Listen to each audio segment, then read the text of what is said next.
ये महीना ही मनहूस है। परसों पहले इसी महीने में हमने हमारे वीनू को खो दिया था। आज से 2 दिन बाद वही मनहूस दिन है जिस दिन मैं वीनू को लेकर घर से गई थी। मैंने इस बार सोचा था कि वीनू मिल जाएगा तो इस बार उसके साथ उसका जन्मदिन मनाऊंगी, लेकिन पापा को तो कुछ और ही मंजूर है। पापा मेरे बेटे से मिलने की इच्छा शायद कभी पूरी नहीं करेंगे। इस बार भी उसका जन्मदिन नहीं, वीनू की पुण्यतिथि की पूजा ही करवानी पड़ेगी। उस बच्चे को किसी और ने नहीं बल्कि आपने अडॉप्ट किया था।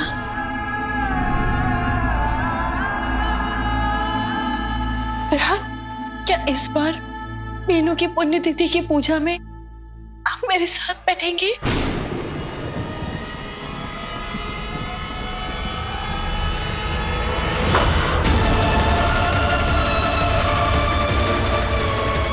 विराट, आप ठीक है? हाँ, ग्लास हाथ से स्लिप हो गया था। ठीक है सब। विराट, आपने बताया नहीं, बोलिए ना। आप मेरे साथ वीनू की पुण्यतिथि की पूजा में बैठेंगे?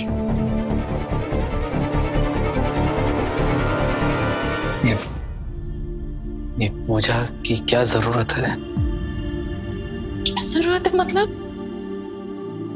हमें हमारे बच्चे की आत्मा की शांति के लिए ये पूजा तो करानी होगी ना।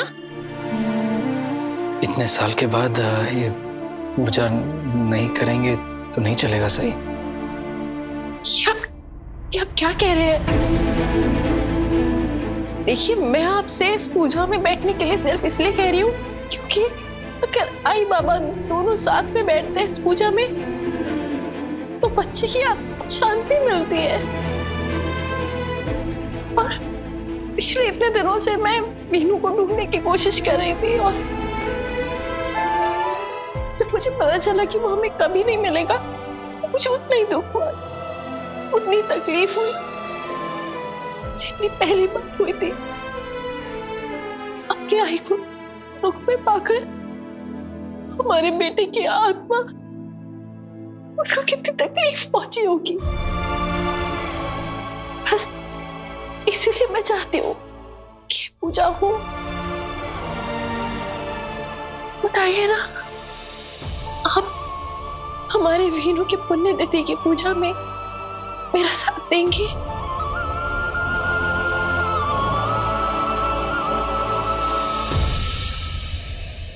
नहीं सही। और मैं तुमसे भी यही कहूंगा कि तुम ये पूजा मत करो।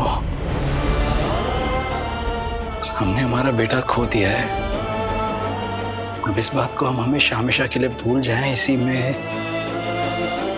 सबकी भलाई है, अच्छा रहेगा सबके लिए। प्लीज। विराट,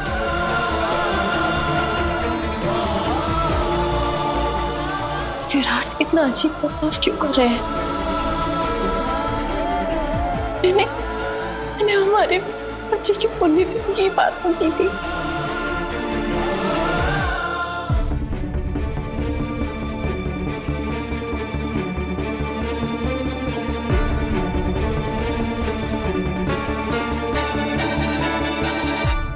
मिस्टर चौहान, आपको मेरा मैसेज मिला? हाँ, मुझे आपका मैसेज मिला। चिंता करने की कोई जरूरत नहीं है। वैसे तो सब ठीक है।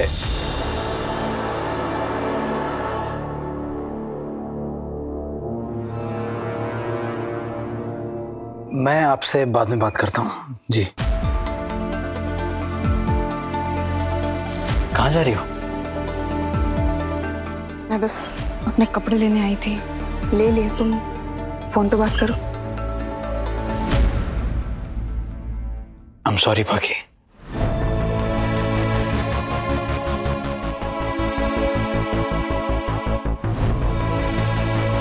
I'm really sorry, पाखी। देखो मैं जानता हूं तुमने जो भी देखा वो देख के किसी को भी बुरा लगेगा। प्लीज मुझे गलत मत समझो। गलत ना समझो? अगर दूसरों की कही सुनी बात पे भरोसा करके मैं तुम्हें गलत समझती ना, तब मैं गलत होती विराट।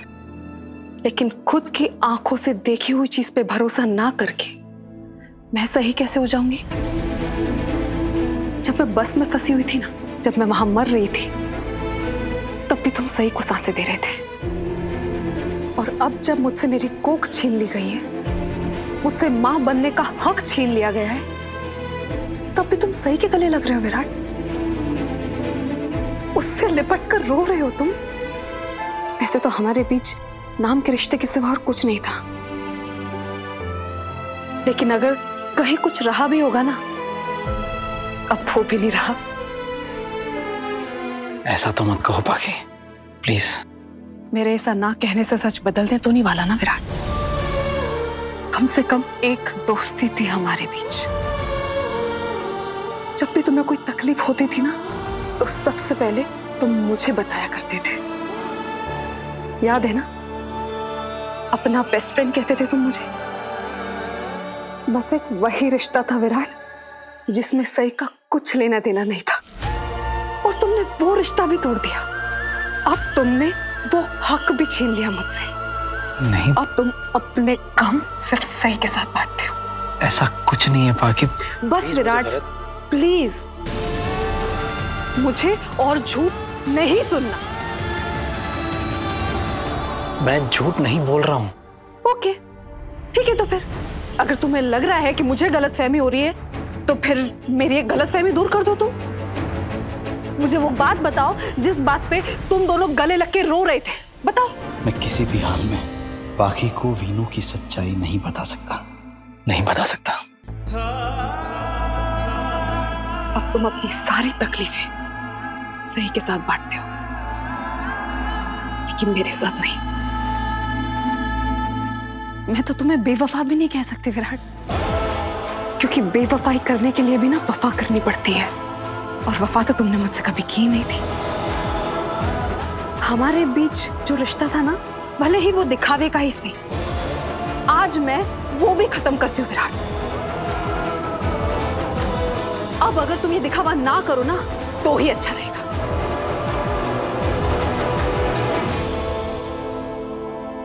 तो मैं कैसे बताऊं पाखी? मैं जो कुछ भी कर रहा हूं वो इसलिए कर रहा हूं ताकि वीनू तुम्हारे पास रह सके, और तुम मुझे को अपना दुश्मन मान रही हो। उन सवालों के जवाब मिल भी जाए तो क्या विराट?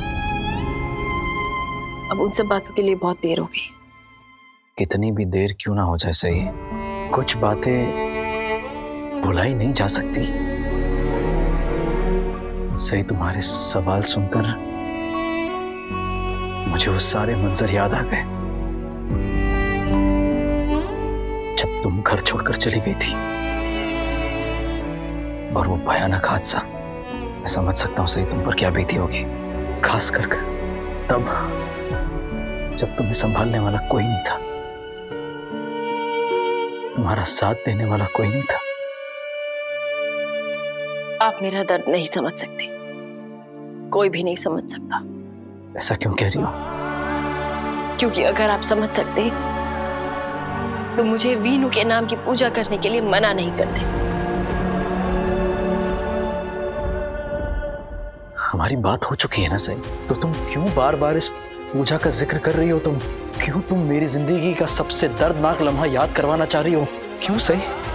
क्यों मुझे वो एहसास दिलाना चाहती हो कि मैं अपना बेटा खो चुका हूं?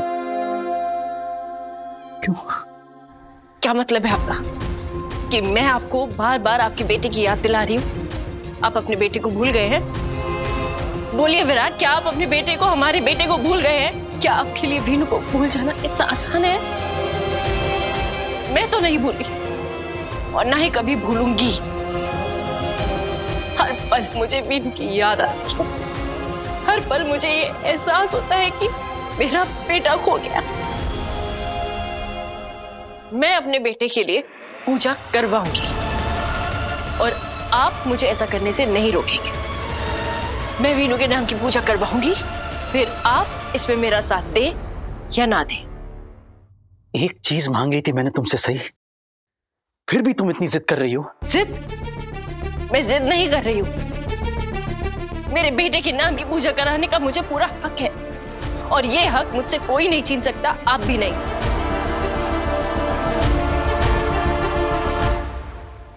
कल के दिन मैंने हमारे बच्चे को खोया था। ये दिन मेरी जिंदगी का सबसे दर्दनाक और डरावना दिन है।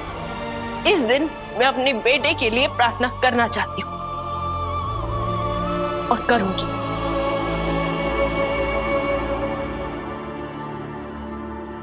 अगर मेरा वीनू जिंदा है तो मुझे बता दो विराट, सच क्या है मुझे बता दो। आप मुझसे क्या छुपा रहे हो?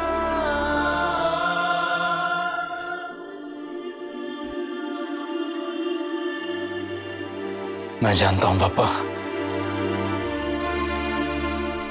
वीनू सही और मेरा बेटा है और मैं सही से वीनू के जिंदा होने का सच छुपाकर ठीक भी नहीं कर रहा हूं। पर पापा मेरे पास और कोई रास्ता नहीं है। अब जाके तो इतनी मिन्नतों, इतने इंतजार के बाद मुझे मेरा बेटा वापस मिला है और सही चाहती है कि वो हमारे वीनू के पुण्यतिथि की पूजा करे। मैं कैसे उसका साथ दूं? अपने जिंदा बेटे की पुण्यतिथि कैसे मनाऊं मैं? पापा अब कोई अपशकुन मत होने देना। हाथ जोड़कर विनती करता हूं, मेरे वीनू की सेहत बनी रहे, उसे मेरी उम्र लग जाए, हमेशा खुश रहे, हर दर्द, हर दुख, हर मुसीबत से हमेशा दूर रहे वो। बस यही आशीर्वाद देना मेरे बच्चे को, प्लीज पापा।